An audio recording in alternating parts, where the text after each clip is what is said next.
Bermuda triangle एक ऐसा topic है दोस्तों जिसके ऊपर ऑल ओवर द वर्ल्ड ना जाने कितने सारे मूवीज और डॉक्यूमेंट्रीज वगैरह बन चुकी है। इसके ऊपर हजारों किताबें लिखी गई है और सोशल मीडिया पे कई 100 वीडियोस है। कई लोगों का मानना है कि यहाँ पर कोई मॉन्स्टर या एलियंस वगैरह है, वहीं पर कुछ लोग इसे इल्यूमिनाटी के साथ कनेक्ट करते हैं। कई सारे तो मानते हैं कि यहाँ पर यूएस सरकार एक सीक्रेट एक्सपेरिमेंट कर रही है और इसकी वजह से यहाँ पर आते ही शिप्स और प्लेन्स में लगे मशीन काम करना बंद कर देती है और वो पानी में डूब जाती है। इसके अलावा इतने सारे कंस्पिरेसी थ्योरीज है इस बरमूडा ट्रायंगल के बारे में कि मैं बोलते बोलते थक जाऊंगा और आप सुनते सुनते थक जाओगे। लेकिन इतने सारे थियरीज के बावजूद भी बरमूडा ट्रायंगल की मिस्ट्री कभी सॉल्व हो ही नहीं सकती, क्योंकि यह कोई मिस्ट्री है ही नहीं। दुनिया के कई सारे जगहों में बरमूडा ट्रायंगल जैसा सेम सिचुएशन देखने को मिलता है। इनफैक्ट हमारे इंडिया में एक नहीं दो बरमूडा ट्रायंगल है। तो आज की इस वीडियो में दोस्तों हम बरमूडा ट्रायंगल से जुड़ी कुछ फेमस मिस्ट्रियस स्टोरीज को सुनेंगे। उसके बाद यह जानने की कोशिश करेंगे कि इन सब घटनाओं के पीछे असली कारण क्या है, और हाँ, भारत के 2 बरमूडा ट्रायंगल्स के बारे में भी जानेंगे। तो आपसे रिक्वेस्ट है कि वीडियो को लास्ट तक देखो, ये बरमूडा ट्रायंगल का पूरा कंसेप्ट आपको क्लियर हो जाएगा। अगर आपको यह वीडियो पसंद आया तो प्लीज इसे लाइक करो और चैनल को सब्सक्राइब करो ऐसे ही इंटरेस्टिंग वीडियोस देखने के लिए। Over the past 50 years, 3,000 ships and 100 planes have gone missing in a mysterious stretch of water in the Atlantic Ocean. The Bermuda Triangle, an ocean full of secrets. Something which even in this world of science we cannot fully explain. Ships disappear without trace. Journalist Vincent Gaddis cataloged some of the strange goings-on in an article. The Bermuda Triangle. Bermuda triangle दोस्तों north Atlantic महासागर के west region में US के Florida state से लेकर पियोर्टो रिको तक और दूसरे तरफ बरमूडा आइलैंड तक फैला है। क्योंकि ये तीनों पॉइंट्स मिलकर एक ट्रायंगल शेप बनाती है, इसीलिए इसे बरमूडा ट्रायंगल नाम दिया गया। ये रीजन करीब 5 लाख स्क्वायर माइल्स तक फैला है। मतलब एरिया के हिसाब से बरमूडा ट्रायंगल हमारे देश का लार्जेस्ट स्टेट राजस्थान से भी कई गुना बड़ा है। इस इलाके में जो घटनाएं होती है उसके बेस पर इसे और भी कई सारे नाम से जानी जाती है, जैसे कि Devil's Triangle, Limbo of the Lost वगैरह। 1950s के समय जब यूएस के कई सारे जहाज इस बरमूडा ट्रायंगल में खो गई, तब से लेकर यूएस मीडिया में इस बरमूडा ट्रायंगल के बारे में हल्की सी बातचीत शुरू हुई। लेकिन लोगों ने इसे बरमूडा ट्रायंगल नाम से तब जाना जब विंसेंट गैडिस नाम के एक अमेरिकन ऑथर ने आर्गसी नाम के एक मैगजीन में एक आर्टिकल पब्लिश किया, जिसमें उन्होंने लिखा कि फ्लोरिडा के पास एक ऐसा एरिया है जो कि 3 पॉइंट्स को मिलाकर बनी है और यहाँ पर कुछ अजीबोगरीब घटनाएं होती रहती है। उन्होंने इस आर्टिकल का नाम दिया था द डेडली बरमूडा ट्रायंगल। इसके बाद जब भी इस एरिया के बारे में चर्चा हुई तब लोगों ने इसे बरमूडा ट्रायंगल ही बोला। आज तक इस एरिया में कितने सारे शिप्स गायब हुए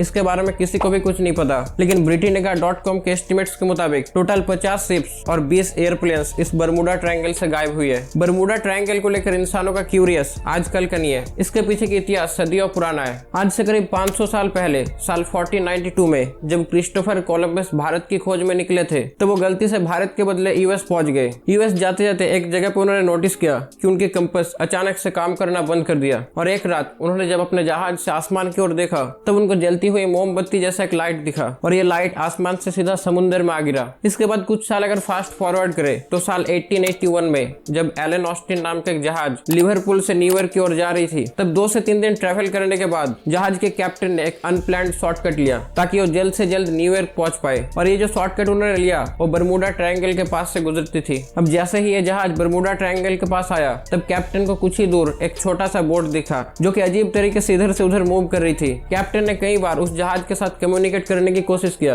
लेकिन उस तरफ से कोई रिस्पांस नहीं आया, क्योंकि उस समय पायरेट्स को लेकर जहाज के लोगों के बीच बहुत डर रहती थी, इसीलिए ये लोग पहले डर गए। कुछ टाइम बाद जहाज के कैप्टन ने कुछ लोगों को उस बोट पे भेजा ये चेक करने के लिए कि ये बोट आखिर रिस्पांस क्यों नहीं कर रही। लेकिन जब ये लोग उस बोट पे पहुंचे तब वो हैरान हो गए ये देख के कि बोट में ना ही कोई क्रू मेंबर्स और ना ही पैसेंजर्स है, बट इसमें सब कुछ सही सलामत है। इसके बाद कैप्टन ने डिसाइड किया कि वो अपने कुछ क्रू मेंबर्स को उस बोट पे भेजेंगे और ये दोनों बोट मिलकर न्यूयॉर्क जाएगी। लेकिन इस समय खतरनाक तूफान की वजह से ये दोनों जहाज एक दूसरे से अलग हो गए। अगले दिन जब कैप्टन को ये जहाज फिर से दिखा तब उन्होंने देखा कि उनके अपने ही लोग जिसे उन्होंने उस जहाज पे भेजे थे वो सब के सब गायब हो गए। इससे ये लोग डर के मारे उस बोट को वहीं पर छोड़ के न्यूयॉर्क की तरफ भाग गए। अगले दिन ये कहानी पूरे शहर में फैल गया। कुछ और रहस्यमय घटनाओं की अगर बात करें तो साल 1918 में यूएस नेवी की one of the fastest ship USS Cyclops जब 300 लोगों के साथ ब्राजील के साल्वाडोर से यूएस की बाल्टीमोर जा रही थी, तब बरमूडा ट्रायंगल के पास आते ही यह जहाज अचानक से गायब हो गया। इस घटना ने सबको हिला कर रख दिया। क्यों हिला डाला ना?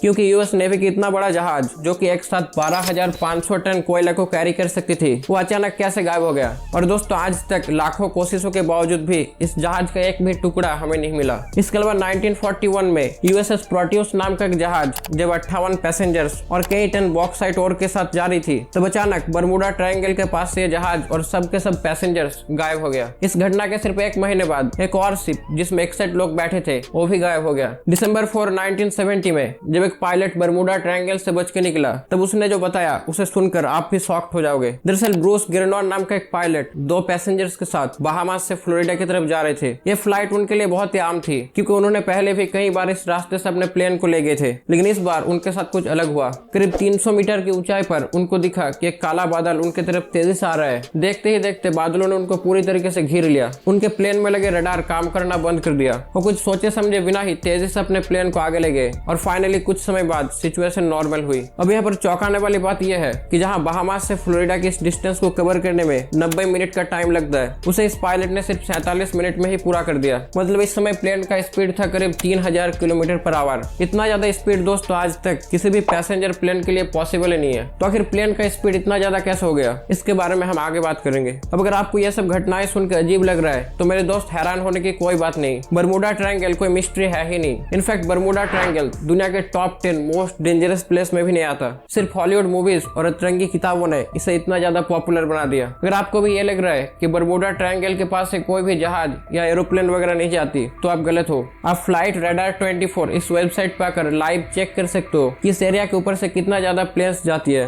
लेकिन फिर भी सवाल यह है कि बरमूडा ट्रायंगल में आखिर जहाज वगैरह गायब कैसे हो जाती है। तो इसके पीछे दोस्तों कई सारे पॉसिबल रीजंस है। पहले तो इस इलाके में कई सारे वॉल्केनोज है जिसमें लगातार इरप्शन होती रहती है। अब वॉल्केनिक इरप्शन के समय बहुत मात्रा में मीथेन रिलीज होती है जो कि पानी के साथ मिलकर उसकी डेंसिटी को कम कर देती है। अब क्योंकि हमारे जहाजों को पानी की डेंसिटी के हिसाब से डिजाइन किया जाता है, इसीलिए अगर किसी कारण से पानी का डेंसिटी कम हो गया तो जहाज वगैरह पानी के अंदर धंसने लगती है। और अगर कोई जहाज से जंप मारकर पानी में तैरने की भी कोशिश करता है तो नहीं तैर सकता क्योंकि पानी की डेंसिटी ही कम होगी। आपने डेड सी के बारे में शायद सुना होगा। यहाँ ज्यादा डेंसिटी के कारण अगर कोई इस पानी में डूबने की भी कोशिश करता है तो नहीं डूबता। ठीक इसका ऑपोजिट सिचुएशन बरमूडा ट्रायंगल में देखने को मिलता है। यहाँ पर दूसरा कारण है पानी के अंदर बड़े बड़े चट्टान जिसे हम ऊपर से नहीं देख सकते। अब क्योंकि पुराने दिनों के जहाजों में सोनार रडार वगैरह फैसिलिटीज नहीं थी तो जहाज आसानी से इन चट्टानों को आइडेंटिफाई नहीं कर पाती थी और वो इन चट्टानों के साथ टकराकर कई बार डूब जाती थी। लेकिन आज हमारे पास वो सब टेक्नोलॉजीज है जिसके मदद से हम इन रीच को आइडेंटिफाई कर पाते हैं। इसीलिए आज बड़े बड़े जहाज आसानी से इस बरमूडा ट्रायंगल के ऊपर से जाती है। एरोप्लेन्स के खो जाने के पीछे सबसे बड़ा कारण है ये हेक्सागोनल क्लाउड्स। ये कोई नॉर्मल दिखने वाली क्लाउड्स नहीं है। इसमें विंड का स्पीड करीब 250 किलोमीटर पर आवर तक होती है जो कि आसानी से किसी भी हवाई जहाज को तोड़ सकती है। तो अगर कोई जहाज विंड के ऑपोजिट साइड में फंस गया तो ये उसे आसानी से तोड़ देगा और ये अगर विंड के डायरेक्शन में फंस गया